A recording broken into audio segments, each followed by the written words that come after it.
হেসেলবেড়ায় পথে নামলো মহিলারা, আওয়াজ তুলল অবৈধ মদ বিক্রি ও জুয়া খেলার বিরুদ্ধে। উত্তেজনা ছড়িয়েছে এলাকায়। বহুদিন ধরেই ছিল অভিযোগ, কিন্তু এই বিষয়ে কারো কোনো হেলদোলি ছিল না। এবার এই ঘটনার প্রতিবাদ করে পুরুলিয়ার কোটশিলা থানার হেসেলবেড়া গ্রামের মহিলারা রাস্তায় নামলেন। প্রতিবাদ করলেন গ্রামে অবৈধ মদ বিক্রি ও জুয়া খেলার বিরুদ্ধে। যোগ দিয়েছিলেন গ্রামের 13টি মহিলা সমিতি। মহিলাদের অভিযোগ, কয়েকজন ব্যক্তি তাদের গ্রামে অবৈধভাবে মদ বিক্রি করছে আর তাকে পরিবারে অশান্তি করছে তাদের গ্রামের পুরুষরা। সেই নিয়ে এবার তারা প্রতিবাদে সামিল হয়েছেন। এ বিষয়ে মহিলা সমিতির কুসুমী মাহাতো, রেণুকা মাহাতো ও কল্পনা কর্মকার জানান, যদিও এই অবৈধ মদ বিক্রি ও জুয়া খেলার বিরুদ্ধে কঠোর ব্যবস্থা না নেওয়া হয় তাহলে তারা রাজ্যের মুখ্যমন্ত্রীকে চিঠি দেবেন। এমনকি তৈরি করা নিয়ম ভাঙলে 50,000 টাকা জরিমানার সিদ্ধান্ত নেওয়া হয়েছে। এখন এটাই দেখার যে মহিলাদের এই সাহসী পদক্ষেপ কতটা কাজে দেয়। কি অভিযোগটা কি আপনাদের? ওই মদের নিয়েই মদ খেয়ে আসছে, ঘরে যত থাল বাসন ফাসন সব ভেঙে দিচ্ছে।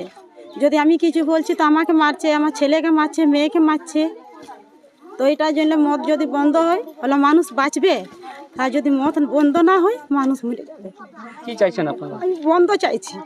কি নাম আপনার? কল্পনা কর্মকার, গ্রামটার কি নাম? হেসেলবেড়া।